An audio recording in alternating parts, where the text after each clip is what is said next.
بچهای عزیز پایه دهم سلام. امروز با یه ویدیو حل یه دونه آزمون شبیه آزمونای ترم یک قرار با هم دیگه حل بکنیم، یا همون آزمون هماهنگ دی ماه که این آزمونی که اینجا هستش مال مرکز سنجش آموزش مدارس برتره و خب خیلی از دبیرا من مطمئنم که سعی میکنن آزمونشون رو شبیه به همین بگیرن. برای همین تصمیم گرفتم که ویدیو حل این رو براتون بذارم. سوال اول تستیه و توی این سوال تستی از ما خواسته که گزینه درست رو به اصطلاح مشخص کنیم. سوال اولش گفته که الف اگر آ فلان باشه ب هم فلان باشه مجموعه آ پریم اجتماع ب پریم کدام است؟ خب به ما گفته آ پریم اجتماع ب پریم. ما اگر که یه پریم از کل این پرانتز بکشیم بیرون چی باقی میمونه؟ میمونه آ اشتراک ب پریم. الان پیدا کردن این بازه راحت تره. آ اشتراک ب چیه؟ آ اشتراک ب میبینیم که آ از منفی 2 تا 5، ب هم از منفی 3 تا 3. اشتراکشون میشه از منفی 2 تا 3. باز و بستش چطوری میشه؟ منفی 2 توی A بازه پس اینجا هم باز میشه، 3 توی B بسته است پس اینجا هم بسته میشه. آ اشتراک ب پریم میشه R منهای این بازه که حالا بخوایم سادش کنیم چی میشه؟ میشه از منفی بی نهایت تا منفی 2 بسته اجتماعش با من 3 باز و مثبت بی نهایت که میشه گزینه سوم. توی سال دوم گفتی که تانژانت آلفا ضرب در سینوس آلفا منفیه. هر وقت ضرب دو تا چیز منفی بشه یعنی چی؟ یعنی این دوتا غیر هم علامتن. غیر هم علامت. پس میشه چی؟ یا ناحیه دوم، چون که توی ناحیه دوم سینوس مثبته و تانژانت منفیه، یا ناحیه سوم. از طرف دیگه گفته که چی؟ کوتانژانت آلفا مثبته. پس این میشه ناحیه اول یا سوم. اشتراک اینا رو که بگیریم ناحیه سوم توی هر دو تا شرطی که تعیین کرده برقراره. پس جواب میشه گزینه 3. اینجا گفته که کدومشون درست نمی باشد، دقت کنید. و اینکه A ما مثبته. بچه ما هر وقت که این علامت نامساوی رو میذاشتیم برای زمانی بود که A عضو R بود و محدودیتی نداشت، ولی وقتی که A مثبت باشه ما میتونیم توان رو از رادیکال بیاریم بیرون. پس گزینه 3 مساوی هستن که علامت نامساوی گذاشته، پس اشتباهه. توی سوال چهارم هم ما می اول گزینه 3 رو بررسی کنیم چون که همه اینا مخرجشون گویا شده ولی گزینه 3 نشده. خب فرض 3 6 هیچ ربطی به گزینه سوال ما نداره، پس اینو خط میزنیم میریم کنار. حالا میریم سوال خودمون رو گویا کنیم. فرض 3 2 به روی فرض 3. اینو بخوام گویا کنیم باید ضرب در مخرج به توان 2 بکنیم. چرا باید این کارو بکنیم؟ تا این 3 به توان 2 ضرب در 3 که از قبل بودش بشه تا حاصل بشه 3 به توان 3 زیر رادیکال با فرضیه 3 که یه دونه 3 بیادش بیرون. پس جواب چی میشه بخوایم سادش بکنیم؟ میشه فرضیه 2 ضرب در فرضیه 9 تقسیم بر 3. فرضیه 3 به توان 3 که میشه خود 3. اینو بازم ساده ترش کنیم میشه فرضیه 18 تقسیم بر 3 که میشه گزینه اول ما. اینجا گفته که جای خالی رو مشخص کنیم. در یک دنباله فلان قدر نسبت از تقسیم هر جمله و جمله قبل از خودش به دست میاد. تقسیم هر جمله بر جمله قبل از خودش میشه همون کیو. مثلا ما تی n رو تقسیم بر تی n منهای 1 بکنیم که کیو به دست میاد. پس میشه در یک دنباله هندسی. مقدار آ به توان 1/2 وقتی تعریف می شود که آ عددی، خب ببینید آ به توان 1/2 مساوی میشه با رادیکال A. پس عددی نامنفی باشد. چرا نوشیم نامنفی ننوشیم مثبت؟ چون که صفر هم میتونه باشه ولی صفر مثبت نیستش. پس اگه بنویسیم مثبت غلطه و یکی از جوابهای درست رو حذف کردیم. خب آ اشتراک ب گفته که توهی میشه. از طرف دیگه آ اجتماع ب برابر مجموعه مرجع ما میشه. خب دو مجموعه آ و ب متمم یکدیگرند. چرا این اتفاق میفته؟ ببینید من به جای ب اگر که بذارم آ پریم چی میشه؟ آ اشتراک آ پریم مساوی میشه با توهی، آ اجتماعش با آ پریم مساوی میشه با ام یا همون یو. دقیقاً بی همون آ پریمه، پس این دوتا متمم هم دیگه هستن. در ناحیه فلان و فلان مقدار تانژانت آلفا به علاوه کوتانژانت آلفا مقداری منفی است. خب ما میدونیم تانژانت و کوتانژانت همیشه هم علامت هستن، پس توی ناحیه های رو باید مشخص بکنیم که این دوتا جفتشون منفی هن. ما میدونیم توی ناحیه اول و ناحیه سوم تانژانت و کوتانژانت جفتشون مثبتن، پس وقتی که بخوایم جفتشون منفی باشه میریم سراغ ناحیه های دوم. و توی سوال جمعیتی اول سوال رو بخونیم. گفته که 46 نفر داریم، پس NU میشه 46. بعد گفته دانش آموزانی که فقط به ریاضی، من همینجا میام میگم که ریاضی A باشه، اون یکی هم زیستم B بشه. ریاضی A زیستم B. گفته تعداد دانش آموزانی که فقط به ریاضی علاقه دارند، فقط به ریاضی علاقه دارن میشه n آ منهای b، یعنی به ریاضی علاقه دارن ولی به زیست علاقه ندارن. شده چند؟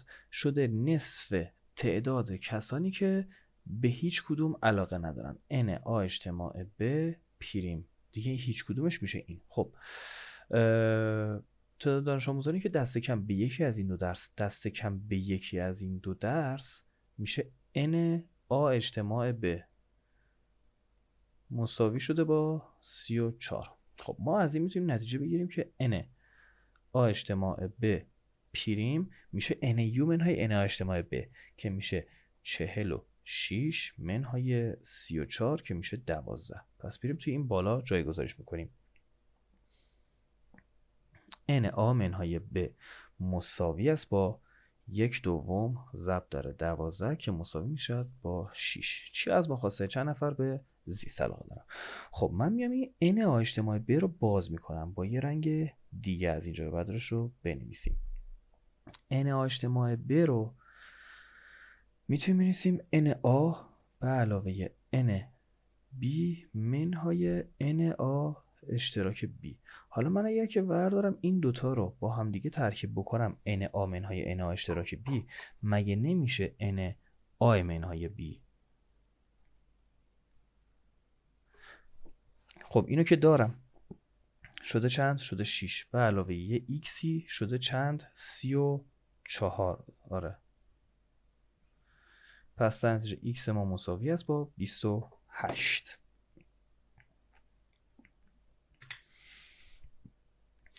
تو این سال خودش گفته که الگوی ما درجه دومه، ولی اگه درجه دوم نبود چیکار می‌کردیم؟ میایم می‌نویسیمشون. از کجا بفهمیم که درجه دوم هست یا نه؟ حالا فرض کنیم صورت سوال به ما نگفته بود، دارم یه کار اضافه انجام میدم.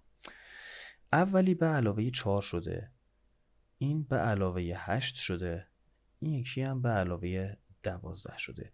توی مرحله دوم اختلاف ها به یه عدد ثابتی رسید، به علاوه 4 به علاوه 4. هر وقت که اینجوری بشه ما میگیم که درجه دومه. حالا AN2 به علاوه BN به علاوه C، این TN ماست. میایم n مساوی 1 رو یه بار قرار میدیم که جمله اول رو بنویسیم، یه بار n مساوی 2، یه بارم n مساوی 3. یه فرمول میانبرم داره که من توی کلاس بچه خودم یاد دادم اونو، حالا از اونم میتونید استفاده بکنید که این 4 دومه میشه A و دیگه بقیه مواردی که بلدید. خب n رو مساوی 1 قرار بدیم، AN2 به علاوه BN به علاوه C میشه A به علاوه B به علاوه C. جمله اول چنده؟ 1. n مساوی 2 باشه، این میشه 4a به علاوه 2b به علاوه c مساوی جمله دوم 5. 9a به علاوه 3b به علاوه c مساوی جمله سوم که میشه 13. حالا من میام اولی و دومی رو توی یک دستگاه قرار میدم و بعدش دومی و سومی رو. این اولی و دومی و سومی. اول دومی توی دستگاه قرار بدم، این 3a به علاوه b میشه 4. بعدی که قرار بدم چی میشه؟ میشه 5a به علاوه b مساوی میشه با 8. الان دوباره یه دستگاه داریم، از اینجا 2a به دست میاد 4، پس نتیجه a مساوی است با 2. رنگ رو عوض کنیم. a که مساوی 2 بشه میایم اینجا جایگذاری میکنیم. پس در نتیجه 6 به علاوه b مساوی 4. پس در نتیجه این یه ذره بد شد، مساوی 4. پس در نتیجه b مساوی -2 میشه. حالا میریم کجا جایگذاری میکنیم؟ اینجا همه رو قرار میدیم. الان 2 به علاوه -2 به علاوه c مساوی 1 شده. پس در نتیجه c هم مساوی 1 میشه.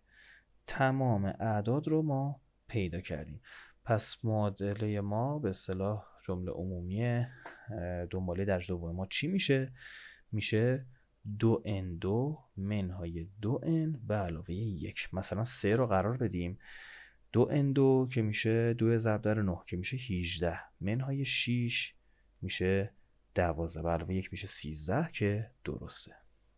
5 تا عدد تشکیل دنباله حسابی میدن به طوری که مجموعشون بشه 100 و 1/3 مجموع 3 عدد بزرگتر برابر با مجموع 2 عدد کوچکتر است. خب بنویسیم. پس A1 به علاوه A2 به علاوه A3 به علاوه A4 به علاوه A5 مساوی 100 شده. ما از این نتیجه میگیریم که 5 برابر A3 تعدادشون 5 تاست. ضرب در جمله وسطی میکنیم. 5 برابر A3 میشه 100. پس در نتیجه خود A3 مساوی 20 میشه. این از این. 1/3 مجموع 3 عدد بزرگتر A3 به علاوه A4 به علاوه A5 تقسیم بر 3 مساوی میشه با A1 به علاوه A2. پس در نتیجه خب الان جمله چهارم میشه 20 به علاوه D به علاوه جمله پنجم هم میشه 20 به علاوه 2D مساوی است با A2 میشه 20 منهای D، A1 هم میشه 20 منهای 2D. الان بیایم همه رو در هم ضرب بکنیم چی بشه؟ این میشه 60 به علاوه 3D تقسیم بر 3 مساوی است با 40 منهای 3D. حالا من باید اینو یه ذره ساده بکنم. این چی میشه؟ میشه 20 به علاوه D مساوی است با 40 منهای 3 تا D. 3 تا D رو بیارم این طرف میشه چی؟ میشه 4D. 20 رو هم برام اون طرف میشه 40 منهای 20 که میشه 20. پس در نتیجه D مساوی 5 میشه. جمله چندم رو از مخاطب بزرگترین عدد میشه A5 که میشه 20 به علاوه 2 تا D که میشه 20 به علاوه 10 که مساوی میشه با C. به همین راحتی. جمله 13 این دنباله رو از ما خواسته که دنبالمون هندسیه. 4x y و -1/2 و الی آخر.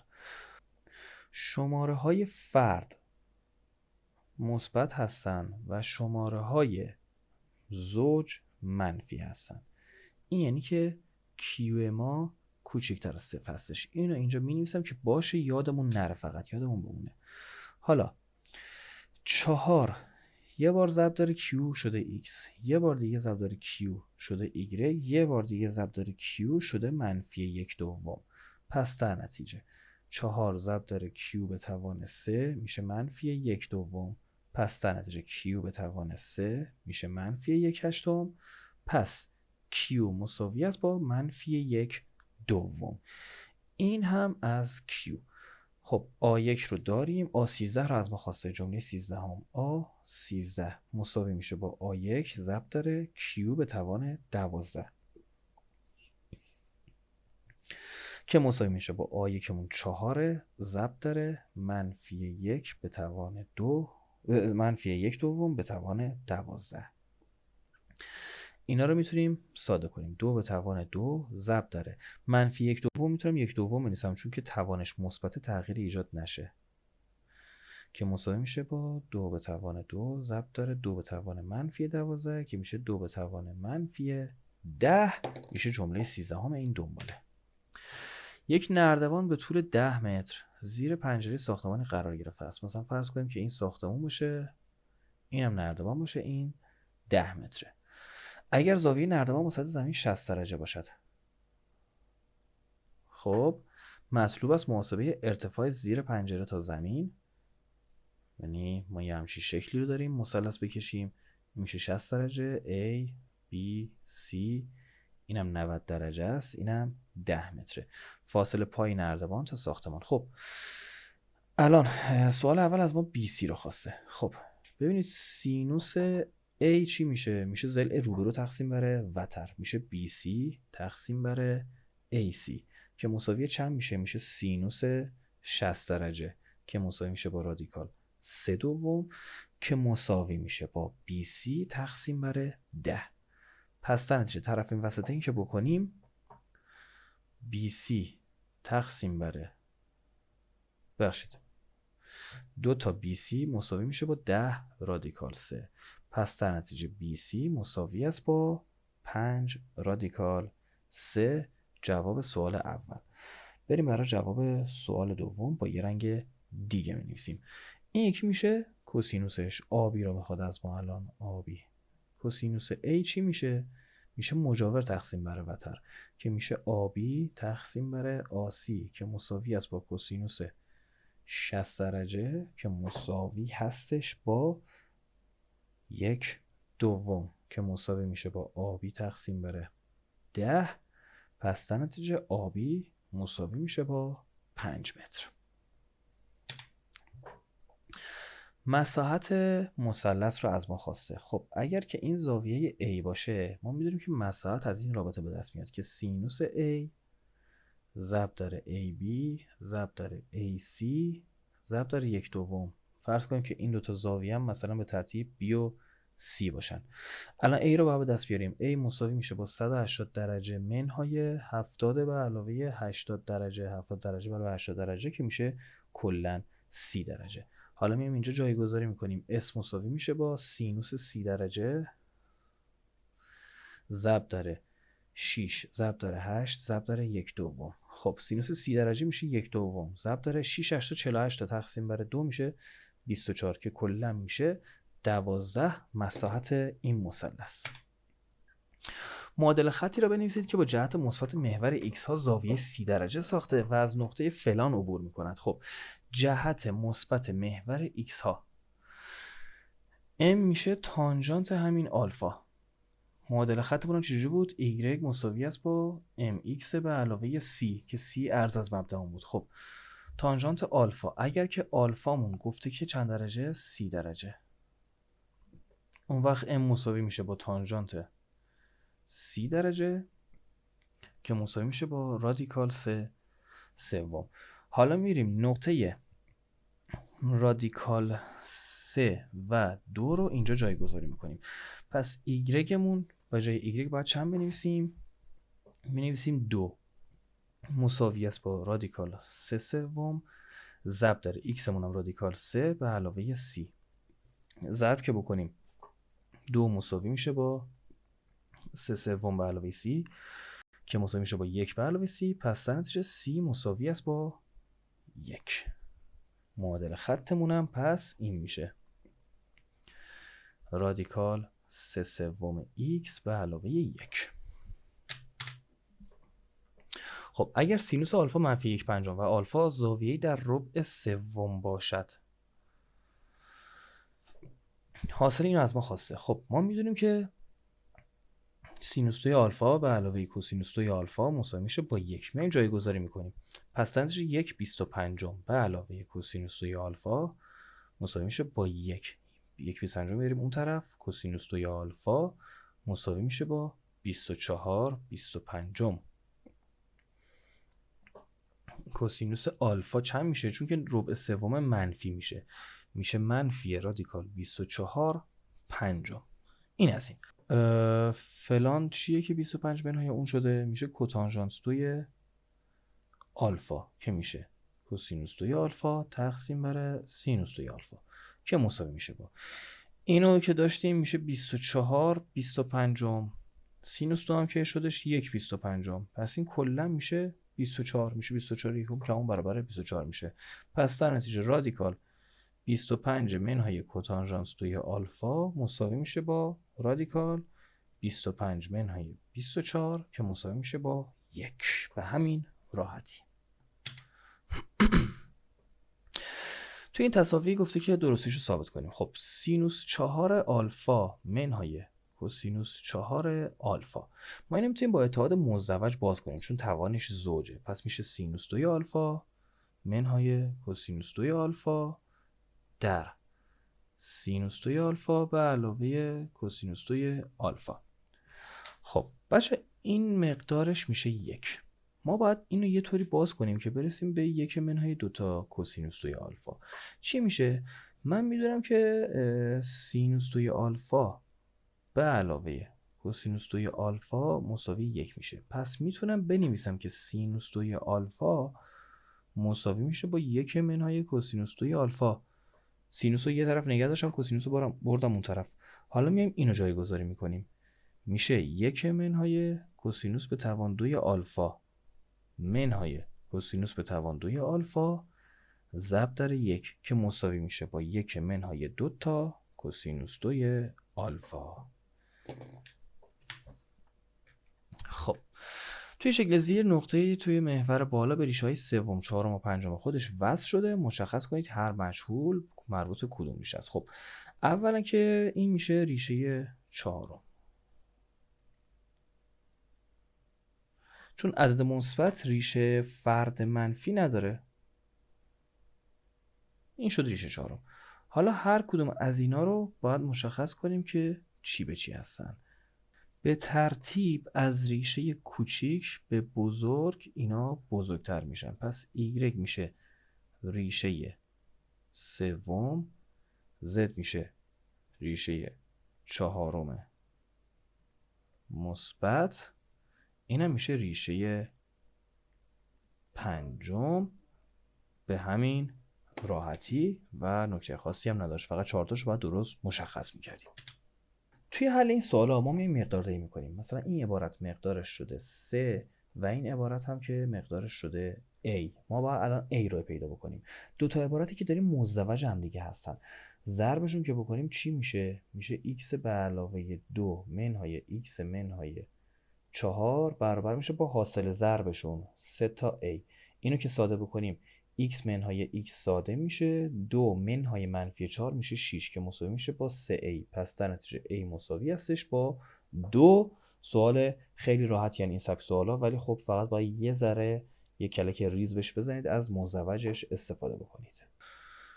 سوال 14 باید مخرج کسر رو گویا کنیم. من اول میام این 2 رو میبرم داخل که یه ذره شکلمون شسته رفته تر بشه. چی میشه؟ میشه فرجسه 2 به توان 3 ضرب در 2 که میشه 2 به توان 4 منهای 1. الان من کاری که باید بکنم اینه که اتحاد چاق و لاغر رو برقرار بکنم تا این اولیه به توان 3 برسه، دومی هم به توان 3 برسه و هیچ رادیکالی باقی نمونه. اتحاد چاق و لاغر رو که بخوام برقرار بکنم چی میشه؟ میشه اولی به توان 2 ضربشون ولی مثبت دومی به توان 2. مگه اینو توی صورت و مخرج ضرب بکنم چه اتفاقی میفته؟ میشه C ضرب داره همین عبارتی که نوشتیم، فرجسه 2 به توان 8 به علاوه فرجسه 2 به توان 4 به علاوه 1 تقسیم بر این هم که میشه 2 به توان 4 به توان 3 رسیده، میشه 16 منهای 1 که میشه 15. 15 رو با پشت اون عبارت ساده بکنیم میشه 2 برابر اون عبارت رادیکالی که شکل خیلی جالبی هم نداره ولی همین جواب آخر ما هستش. صورت و مخرج عبارت رو از ما خواسته که تجزیه کنیم. چجوری تجزیه میکنیم این عبارت رو؟ خب ببینیم اتحادا ببینیم چیزی پیدا میکنیم یا نه. هم صورت هم مخرج یه دونه ایگرگ میتونیم فاکتور بگیریم. ایگرگ که فاکتور بگیریم میشه ایگرگ در ایگرگ به توان 4 منهای ایگرگ به توان 2 منهای 12 تقسیم بره. اینم میشه 8 ایگرگ به علاوه 16. بذار از مخرج یه دونه بذار باشه فعلا ضرب در ایگرگ مساوی است با ایگرگ به توان 4 منهای ایگرگ به توان 2 منهای 12 تقسیم بر یه 8 هم فاکتور میگیریم 8 در ایگرگ به علاوه 2. خب مساوی است با این اتحاد جمله مشترک هستش، با این تفاوت که به جای ایگرگ باید بنویسیم ایگرگ 2. چرا؟ چون که ایگرگ 4 و ایگرگ 2 داریم. حالا دو تا عدد که اختلافشون 1 باشه یا جمعشون بشه -1 و ضربشون هم بشه -12. اون دوتا عدد اینا هستن. خب حالا اون اولیه y2 منهای 4 باز میشه، مزدوج میشه y به علاوه 2 در y منهای 2 در y2 به علاوه 3 تقسیم بر 8 در y به علاوه 2 که مساوی میشه با y منهای 2 ضرب در y به توان 2 به علاوه 3 تقسیم بر y که ندیگه 8 تقسیم بر 8.